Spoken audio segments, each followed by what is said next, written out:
We've been there, a new game comes out and your dusty old PC isn't up to snuff, giving you a slideshow rather than a smooth experience. It's time to upgrade, but keeping up with current technology trends is daunting. This guide will walk through the process of checking your system hardware, determining how powerful your graphics card should be, and ultimately selecting your next graphics card. Is your existing PC enough? Before you start getting ready for a new graphics card, the first thing you should do is check your base hardware. If you don't know much about computer hardware, download CPU-Z and run. You can see what CPU you're using, the motherboard, amount of system memory, and other details, which are all useful things. If you're using an Intel processor, head over to Intel's ARC and type in the processor name, and that will tell you when your processor came out. Budget. Choose a card that best fits your price range. If you have the extra money, you may want to get a card that exceeds your needs to be able to run more intensive software in the future. Hardware and software evolve quickly. A very cheap card may become obsolete very fast, while a top-of-the-line card may drop in price by the time that level of processing power is necessary to run software.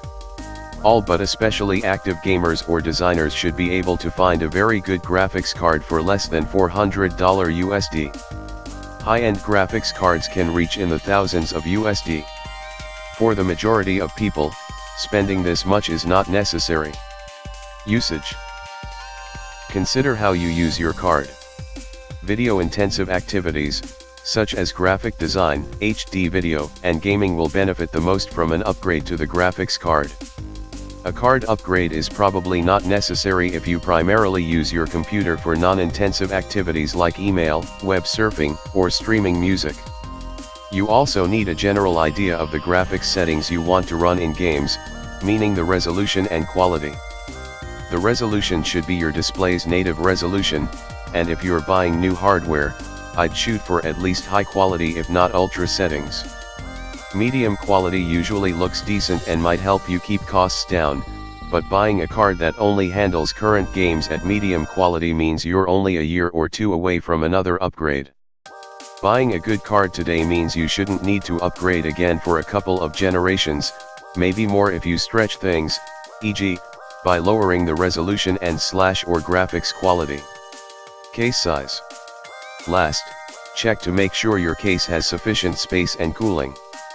If you're eyeing some flagship cards, you should have an equally massive case. Pull out a tape measure and see how much room you have, or if you're upgrading from an existing graphics card, just measure that. Most graphics cards are around 10 inches long at most, but some custom models with the triple fan coolers from Asus, Gigabyte, MSI, Zotac, and others can be up to 12.5 inches long. Shorter mini ITX models of many GPUs are available for smaller cases. For cooling, if you only have one or two small case fans, a blower-style graphics card is generally a better idea than an open-air cooler. Power Supply Unit, PSU. For the power supply, you'll need something capable of running whatever new GPU you're planning to buy. Mostly, that means having enough 8-pin or 6-pin connectors for your graphics card. If you're using a PC that doesn't have any PCI Express graphics, PEG, connectors, you should get a new PSU, if not a new PC. The easy path is to just have a decent 80 plus bronze PSU rated at 500W or higher with 2 or more 8-pin PEG connectors and you should be set. Stream processors or CUDA cores. Just many cores in CPU, GPU 2 has many cores. More the cores, better the performance. So, always compare the cores with other GPUs. Better cores translate into better real-world performance. Memory. In GPUs there are two types of memories available. The GDDR3 and GDDR5. The memory bandwidth of DDR5 will be twice of DDR3. GDDR5 is better for games, and if you need to have one type of unified memory you want it to be GDDR5, DDR3 is used in lower-end systems, and commonly PC as its main memory. This is because there are many small apps that do regular memory operations not as optimized for GDDR5, versus things like games, streaming movies, or other high-throughput operations. Bus width. The memory bus is the pathway that your GPU uses to access the memory it has and is generally measured in bits. 8 bits equals 1 byte. This works together with the memory clock speed to work out exactly how much of the memory can be accessed per second.